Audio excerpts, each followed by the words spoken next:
Мерката на граѓаните од Истокот им е близу 7 литри жесток алкохол.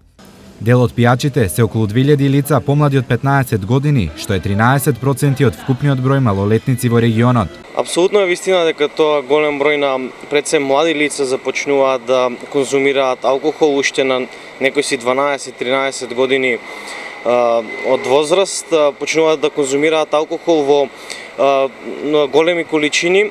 Освен децата, чашката им е верен пријател и на 40% од жените, а дури 5% од нив се регистрирани алкохоличари. Жените порачуваат идентично како мажите, во споредба се тука негде.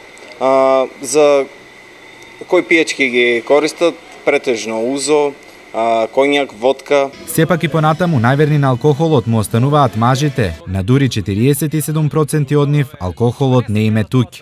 Па сега баш пролетниот период претежно се пие домашна ракијичка. Ракијичката обично оде уз некој инцидентен мабет. Десет се некој мабет, ој ќе пиеме по едначка, ајде идем по една салатичка, од салата најдобро оде со алкохол. А има и добра ракија и така. Според профилот на источниот регион, кај нас најмногу се пие вино, пиво и домашна ракија. 1 до 2 чашки повремено не само што не е страшно, туку и препорачливо, но кај нас мерката ја прекршуваат 7% од населението и тие веќе се со статус алкохоличари.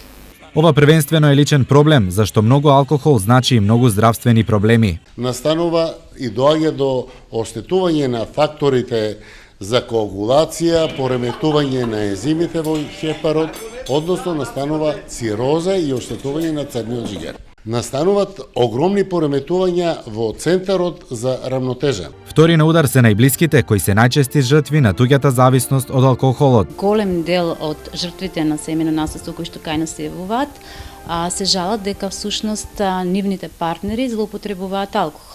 Сега тоа е некаде околу 40% од вкупниот број на странки кои што се јавиле во нашиот центар. Кај нас за возачите дозволената количина на алкохол во крвта е 0,5 промили, но таа често се преминува. Од 1.1. до вчера вкупно сообраќајни незгоди на подачето на ПСЗБ ПС-Штип има 61 до година, од кои кај 13 учесници во незгода, значи возачи, има констатирано присуство на алкохол во организмот. Според извештајот на Светската здравствена организација, Македонија нема акционен план за спречување на алкохолизмот, а податоците за последиците од него се поразителни. 76% од мажите и 64% од жените алкохоличари починале од цироза. Во сообраќајките кај кои е регистриран алкохол во крвта, смртноста е 20% кај мажите и 7,8% кај жените. Доволна причина на големата количина алкохол да се каже не.